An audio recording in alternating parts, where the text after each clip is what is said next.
சந்திராஸ் கிச்சனை சப்ஸ்கிரைப் செய்யாதவர்கள் red colour subscribe பட்டனை ப்ரெஸ் பண்ணி சப்ஸ்கிரைப் பண்ணிக்கோங்க. கூடவே பக்கத்தில் இருக்கிற பெல் பட்டனை ப்ரெஸ் பண்ணுங்க. எங்களுடைய அப்டேட்ஸ் உடனுக்குடன் உங்களை வந்து சேரும். Hi friends, welcome to Chandra's kitchen.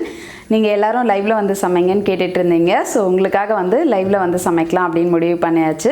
இப்போ நம்ம ஃபஸ்ட்டு ரெசிபியாக என்ன பார்க்க போகிறோம் அப்படின்னு பார்த்தீங்கன்னா கேரட் பாயாசம் தான் பார்க்க போகிறோம். இதை வந்து கேரட் கீர்னு சொல்லுவாங்க. ரொம்ப டேஸ்ட்டாக ரொம்ப சீக்கிரமாக செய்யக்கூடிய இந்த பாயாசம் தான் இன்றைக்கி நம்ம பார்க்க போகிறோம். எப்படி இதை செய்கிறது, இதுக்கு தேவையான பொருட்கள் என்னென்னு பார்க்கலாம் வாங்க. கேரட் கீர் செய்ய தேவையான பொருட்கள் என்னென்னு பார்க்கலாம். கேரட் வந்து நல்லா பூ போல் இந்த மாதிரி திருகி வச்சுருக்கிறது. இந்த கேரட் பார்த்திங்கன்னா நான் வந்து டெல்லி கேரட் எடுத்திருக்கேன். இது வந்து நல்லா நீளமாக சிகப்பாக இருக்கும். இந்த கேரட் கிடைச்சாலும் எடுத்துக்கோங்க. இது வந்து கீர், அதாவது பாயாசம் செய்கிறதுக்கு ரொம்ப நல்லாயிருக்கும். இங்கே பாருங்கள், இந்த மாதிரி நல்லா திருகி எடுத்து வச்சுக்கோங்க. இப்போ அடுத்ததாக சர்க்கரை எடுத்துருக்கோம். சர்க்கரைக்கு பதில் நீங்கள் வெல்லம் சேர்க்கணுன்னா சேர்த்துக்கலாம். ஆனால் டேஸ்ட் வந்து கொஞ்சம் லைட்டாக மாறுபடும். நான் வந்து சர்க்கரை எடுத்திருக்கேன். இப்போ அடுத்ததாக வந்து ஏலக்காவை பொடி பண்ணி வச்சுருக்கோம். திராட்சை, நெய், கிர்னி விதை, அதுக்கப்புறம் முந்திரி பருப்பு எடுத்து வச்சுருக்கோம். இப்போ நம்ம முதல்ல வந்து நெய் போட்டுக்கலாம்.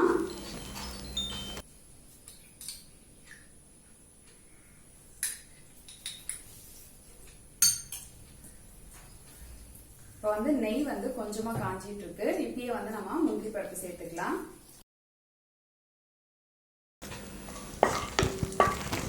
இப்போ முந்திரி பருப்பு வந்து பார்த்திங்கன்னா ஓரளவுக்கு வந்து சிவக்க ஆரம்பிச்சிடுச்சு. இப்போ நம்ம கிர்னி விதையை வந்து இதோட சேர்த்துக்கலாம். அடுத்தது திராட்சை சேர்த்துக்கலாம். இப்போ நம்ம முந்திரி பருப்பு திராட்சை வறுபட்டுருச்சு. இதை நம்ம ஒரு பிளேட்டுக்கு மாற்றிடலாம். இப்போ நம்ம அடுத்ததாக திருகின கேரட்டை வந்து வதக்கிக்கலாம்.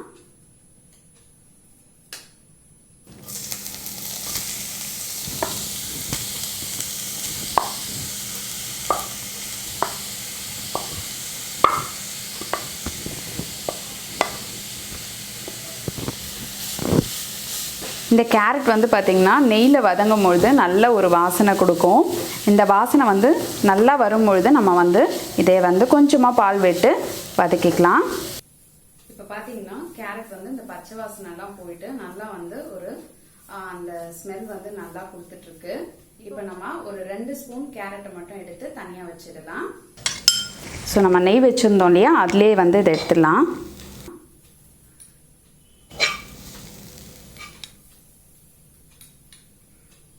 இந்த அளவுக்கு நம்ம கேரட் எடுத்து வச்சிடலாம். இப்போ மிச்சம் இருக்கிற கேரட்ல வந்து பாத்தீங்கன்னா நம்ம கொஞ்சமா பால் சேர்க்க போறோம்.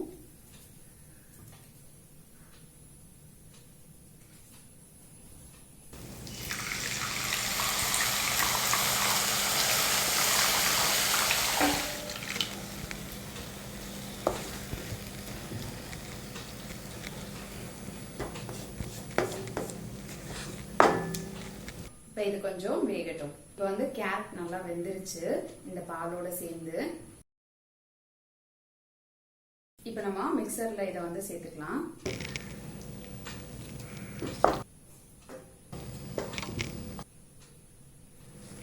இப்போ வந்து கேரட் வந்து பாத்தீங்கன்னா நல்லா வந்து ஆறிடுச்சு. இதை வந்து நம்ம அரைச்சிக்கலாம். இப்போ வந்து பாத்தீங்கன்னா பால் காஞ்சிட்டு இருக்கு. அதுக்குள்ள நம்ம கேரட்டையும் அரைச்சி எடுத்துட்டு வந்துட்டோம்.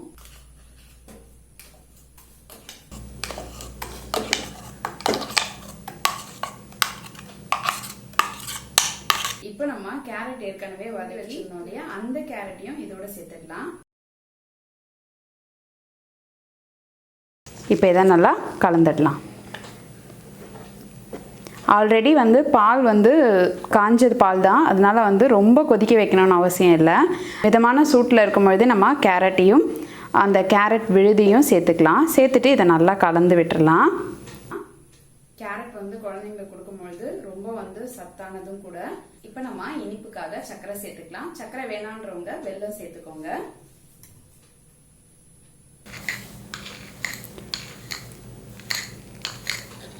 இந்த கேரட் வந்து பார்த்திங்கன்னா கொஞ்சம் இனிப்பு சுவை இருக்கும். அதனால நான் வந்து பாதி அளவு தான் சர்க்கரை சேர்த்துருக்கேன். கிட்டத்தட்ட வந்து 50 கிராம் தான் சர்க்கரை சேர்த்துருக்கேன். இப்போ இதை வந்து நம்ம கலந்து விட்டுடலாம்.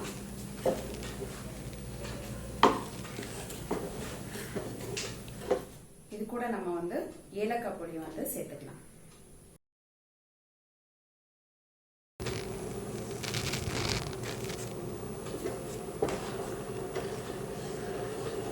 பாத்தீங்கன்னா சக்கரை எல்லாம் கரைஞ்சிருச்சு.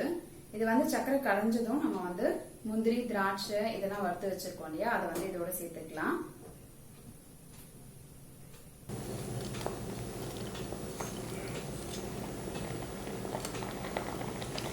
இப்போ வந்து இது லைட்டாக கொதிக்க ஆரம்பிச்சிடுச்சு.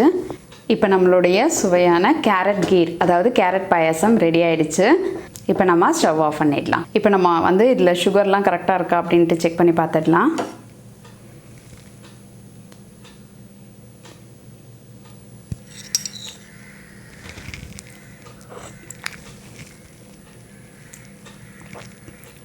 ரொம்ப சூப்பராக இருக்குங்க. அந்த கேரட் வந்து நம்ம நல்லா விழுதாக அரைச்சி போட்டது அந்த ஒரு டேஸ்ட்டும் இருக்குது. அப்புறம் கேரட் வந்து நம்ம திருகி போட்டதுனால அந்த திருகுனதும் வந்து நம்ம கடிக்கிற மாதிரி இருக்குது. ரொம்ப நல்லாயிருக்கு. நீங்களும் இதை உங்கள் வீட்டில் செஞ்சு பார்த்துட்டு உங்களுடைய ஃபீட்பேக்கை சொல்லுங்கள். நான் இன்னொரு ஸ்பெஷலான ரெசிபியோடு உங்களை சந்திக்கிறேன். நன்றி, வணக்கம்.